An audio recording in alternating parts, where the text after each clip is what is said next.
आप सभी सम्यक दर्शन का वर्णन सुन रहे हैं। सम्यक दर्शन भव्य आत्मा का एक मौलिक और विशिष्ट गुण है। मुक्ति की प्राप्ति का पहला कदम सम्यक दर्शन ही है। उस सम्यक दर्शन की महिमा को बतलाते हुए कल कहा गया था कि वह सम्यक दृष्टि जीव जब निर्वाण पद को प्राप्त करता है, अर्थात सभी कर्मों से छुटकारा पाकर मोक्ष को प्राप्त करता है, तो मोक्ष में कैसी अवस्था रहती है? देखो, पहली बात तो मोक्ष का स्वरूप जैन परंपरा में बिल्कुल अलग है। कई जगह मोक्ष तो मानते हैं, लेकिन मोक्ष के स्वरूप में वो जैसे जलते जलते दिया बुझ गया, अब दिया का मोक्ष हो गया, उजाला गया, अब अंधेरा अंधेरा। जिस जीव को मोक्ष हुआ सब समाप्त, अब कोई संस्कार नहीं बचा, मतलब जीव का अस्तित्व ही नहीं। प्रदीप निर्वाणवत बौद्ध धर्म में ये मान्यता है। मोक्ष माना, पर मोक्ष का स्वरूप सही नहीं माना।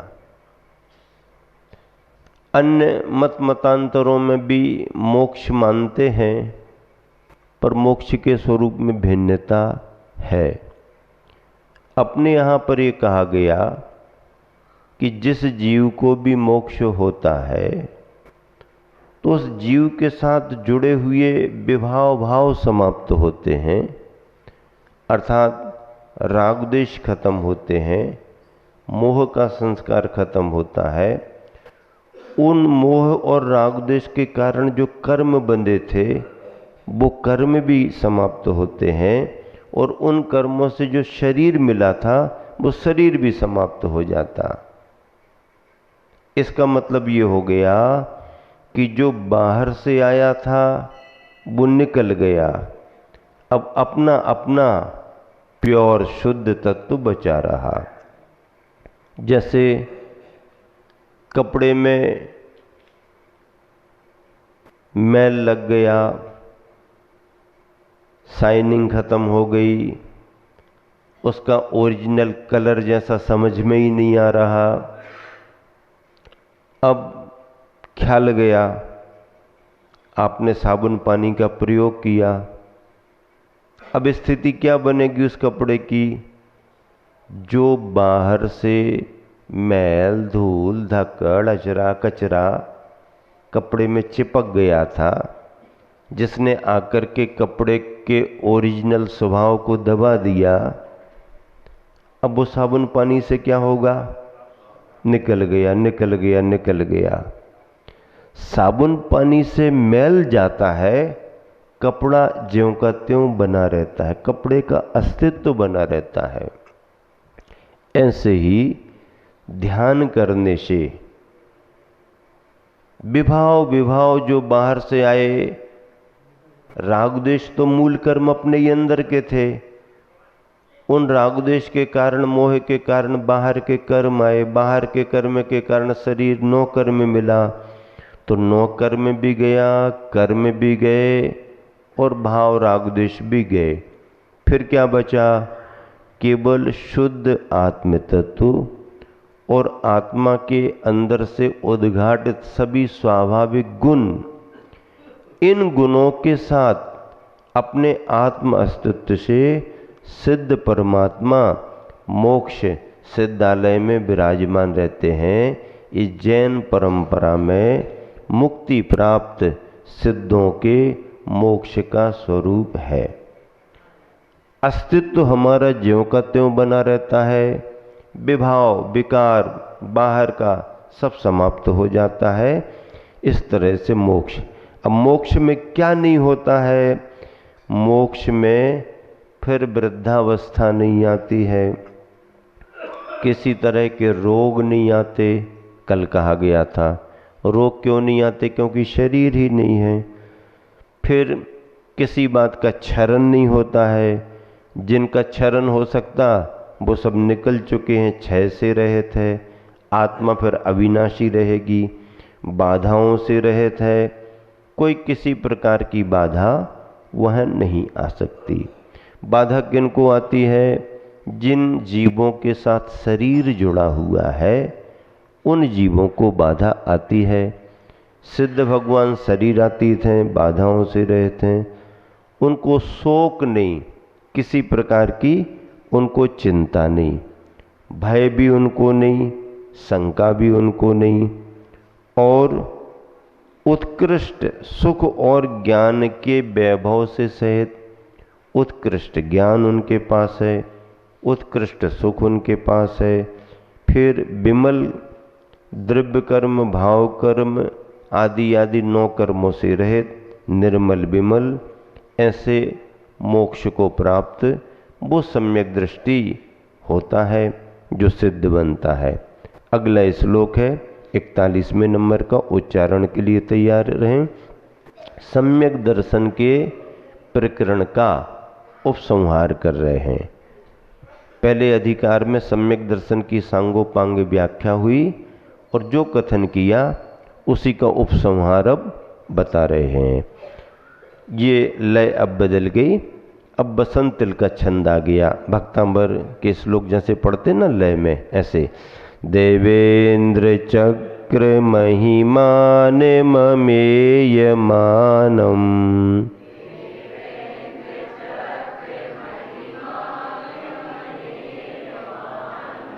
राजेंद्र चक्र मवनीन्द्र शिरोर्चनीयम,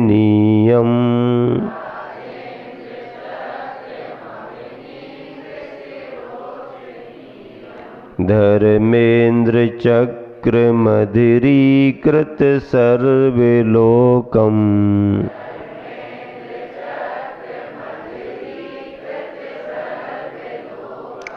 लब्ध्वा शिवम च जिन भक्ति रूपैति भव्यः।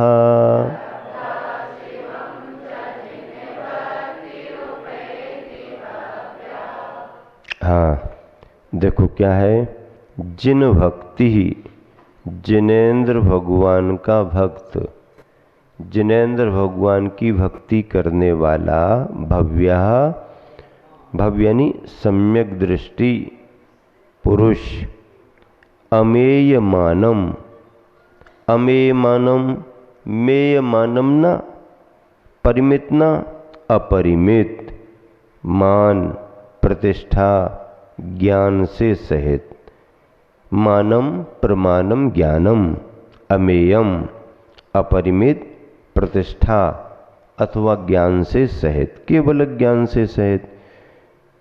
देवेंद्र चक्र महिमानम, इंद्र समूह की महिमा को, देवेंद्र चक्र यानी समूह की महिमा को, अवनीन्द्र सरोर्चनीयम, अवनी के इंद्र, पृथ्वी के इंद्र, मनुष्यलोक में मुकुटबद्ध राजाओं के मस्तकों से पूजनीय, राजेंद्र चक्रम, चक्रवर्ती के चक्ररत्न को, और अधरीकर सर्वलोकम, समस्त लोकों को नीचा करने वाले, अर्थात अपने पुण्य से सभी को झुकाने वाले, धर्मेंद्र चक्रम, धर्मेंद्र धर्म के नायक इंद्र, तीर्थंकर के धर्म चक्र को लब्ध्वा प्राप्त कर, शिवम उपैति, अंत में मोक्ष को भी पाते हैं।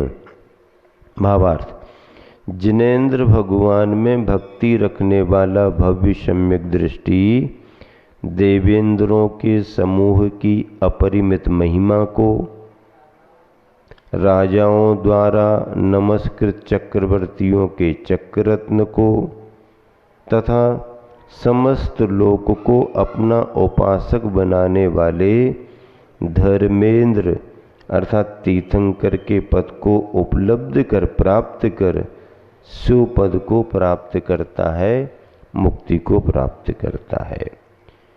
जितने भी तीर्थंकर हुए हैं, इन सभी ने अपने पूर्व जीवन में 16 कारण भावनाएं भाई, केवली श्रुत केवली तीर्थंकर के चरण सानिध्य में सम्यक दर्शन की भावना के साथ 16 कारण भावनाएं भाई। परिणाम स्वरूप नाम कर्म के बंध में तीर्थंकर प्रकृति आई। देखो, कर्म अच्छे नहीं होते हैं, कर्म सबको परेशान करते अपन जानते हैं, लेकिन कर्मों में, नाम कर्म में तीर्थंकर नाम कर्म ऐसा है जिसको कोई बुरा नहीं कह सकता। जिस नाम कर्म से उस जीव का तो भला होगा ही होगा, सारे संसार का भी भला होता है। तीर्थंकरों की विशेषता है कि वो अपना कल्याण तो करते ही करते हैं, जन्म देने वाले माता पिता के कल्याण में निमित्त बनते हैं और संपूर्ण जगत के कल्याण में भी निमित्त बनते हैं। निमित्त बनते हैं, कल्याण तो अपने उपादान से होता है। अब निमित्त बनते हैं तो अभव्य को भी मोक्ष दिला दें, उसको भी निमित्त बन जाए, नहीं, क्योंकि वो तो अभव्य है। अब फिर सभी भव्यों के लिए मोक्ष दिला दें तो सभी भव्यों को मोक्ष होगा, लेकिन उनके उपादान के जागृत होने पर होगा। किसका उपादान कब जागृत होगा ये कोई पक्का नहीं है।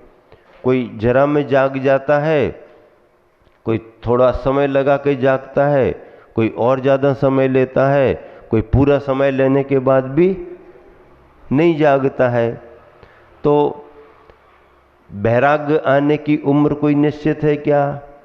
ज्ञान आने की कोई उम्र निश्चित है क्या? इतनी उम्र में ज्ञान आ जाएगा, वैराग्य आ जाएगा। स्कूल में भर्ती करने की उम्र तो निश्चित हो सकती है, एडमिशन कितने में करेंगे, लेकिन बच्चे को ज्ञान बिना एडमिशन के भी आ सकता है अगर उसका 6 उपसम बढ़ जाए तो।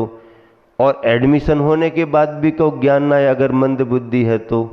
नहीं, बहुत अच्छे महंगे स्कूल में रख दो बच्चे को, बढ़िया होशियार हो जाएगा, तो फिर डाल दो। अब उसकी बुद्धि काम नहीं करती है, 6 उपसम नहीं है, तो बड़ा स्कूल भी क्या करेगा, अच्छा टीचर भी क्या करेगा, कुछ नहीं कर सकता है। इसलिए निमित्त तो निमित्त बनते हैं, उपादान भी। लेकिन तीर्थंकर का एक निमित्त ऐसा होता है जो तीनों लोकों में हलचल करता है। क्या करता है? हलचल। कल्याण हो या ना हो उसके उपादान पर है, पर वो सब प्रभावित जरूर होते हैं। ये तीर्थंकर नाम कर्म की विशेषता है। सारे नाम कर्मों में या सारे कर्मों में तीर्थंकर नाम कर्म अपने आप में अलग है। उसी के कारण अब इसमें क्या कहा, ये सभी पद सम्यक दृष्टि को प्राप्त होते हैं पुण्य के प्रभाव से क्रम क्रमशः। 24 तीर्थंकर हुए, उन्होंने 16 कारण भावनाएं भाई, ये 24 ही निकल गई। आगे आने वाली 24 भी होगी कि नहीं होगी? आगे आने वाली 24 भी होगी। इस 24 में भी अब तीर्थंकर बनेंगे। कुछ ने तीर्थंकर प्रकृति का बंद कर लिया है, कुछ आगे जाकर के बंद करेंगे। अभी सम्राट श्रेणिक बंद करके अभी आयु कर्म उनका नरक का था तो वहाँ है। आगे चल कर के पहले नंबर के तीर्थंकर महापद में बनेंगे। आज जिनके लिए आप जन्माष्टमी के रूप में याद कर रहे हो, श्री कृष्ण जी, वो जैन परंपरा में नारायण का पद प्राप्त किए थे। नारायण का पद भी बहुत पुण्य के योग से प्राप्त होता है, सामान्य पद नहीं है। 3 खंड के अधिपति होते हैं, लेकिन इतना बड़ा पुण्य का पद होने के बाद भी उनको भी अशुभ कर्म के उदय से परेशानियां हुई। जीवन में खूब ठाट बाट रहा उनका, लेकिन जन्म के समय भी भय का वातावरण था, कंस को पता ना पड़ जाए, समाचार नहीं जाना चाहिए, छिप छिप करके काम करो। और जब कन्हैया जी का जन्म हो गया, कहाँ पर हुआ था जन्म? कहाँ हुआ था जन्म? जेल खाने में जन्म हुआ था। अब देखो, नारायण जैसा पुण्य लेकर के आ रहे हैं और जन्म कहाँ हो रहा? चर्चा नहीं करना, बताना नहीं, मालूम ना चले, वो पता लगा रहा होगा, आ जाएगा तो गड़बड़ हो जाएगा। और बार बार वो आता भी था। अब इतना डर का वातावरण, और 3 खंड के अधिपति बनना है, इतना पुण्य लेके आए। फिर रात में ही पिताजी उनके टिपारे में रख करके छिप करके नदी चढ़ी। अब महाराज जी कह रहे थे ना, एक समस्या दूर नहीं होती, दूसरी दूसरी तीसरी चौथी पांचवी छठवीं सातवीं, समस्या पर समस्या। अंधेरी रात, बारिश बहुत तेज हो रही, यमुना नदी में बाढ़ आई हुई है और कन्हैया जी को छिपा करके ले जा रहे। इस गांव से बाहर ले चलो, दूसरे गांव में रखो, नहीं तो कंस को पता पड़ जाएगा। और बहती धार में उतर गए, डर नहीं क्योंकि बच्चे को बचाना है। और धार में उतरे, धार का पानी भी ऊपर को आया और जैसे उनके पैर में लगा तो गंगा, वो जमुना नदी भी नीचे। पुण्य तो था, अब कुछ अशुभ कर्म भी था, तो गए, छिपा दिया, ये हुआ वो हुआ।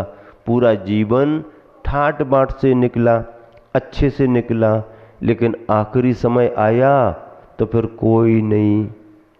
कैसे कैसे समय, जब बलभद्र नारायण दोनों भैया जंगल में परेशान, और जरत कुंवर जो ये सोच करके कि हमारे निमित्त से ऐसा होगा, नगर छोड़ करके जंगल में रहा, पता नहीं कैसे आया, और मृग समझ करके सोते हुए नारायण श्री कृष्ण के पैर में निशाना लगा दिया।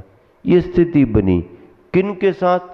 अरे सला का पुरुष, श्रेष्ठ पुरुष, पुण्य पुरुष, और उन्होंने तीर्थंकर प्रकृति का बंध कर लिया है। आगे चल करके आने वाली 24वीं में 16वें नंबर के तीर्थंकर निर्मल नाम के तीर्थंकर होने हैं। कितना बड़ा धर्म का शासन उनका चलेगा। 16वें नंबर के निर्मल नाम के तीर्थंकर। अभी आगे चल करके राम लक्ष्मण सीता का भी सब चलेगा। राम जी को तो निर्माण हो गया, लक्ष्मण जी आगे चल करके धातकी खंड के तीर्थंकर बनेंगे, रावण आगे आकर के भरत खंड का तीर्थंकर बनेगा, सीता उनकी गणधर बनेगी, अगली रामायण दूसरे तरीके की चलेगी। ये सब है शास्त्रों में लिखा। इस तरह से सम्यक दृष्टि बड़े बड़े पुण्य के पदों को प्राप्त कर लेता है। लेकिन सम्यक दृष्टियों को भी अगर अशुभ कर्म आ रहा है तो परेशानियां भी आती हैं।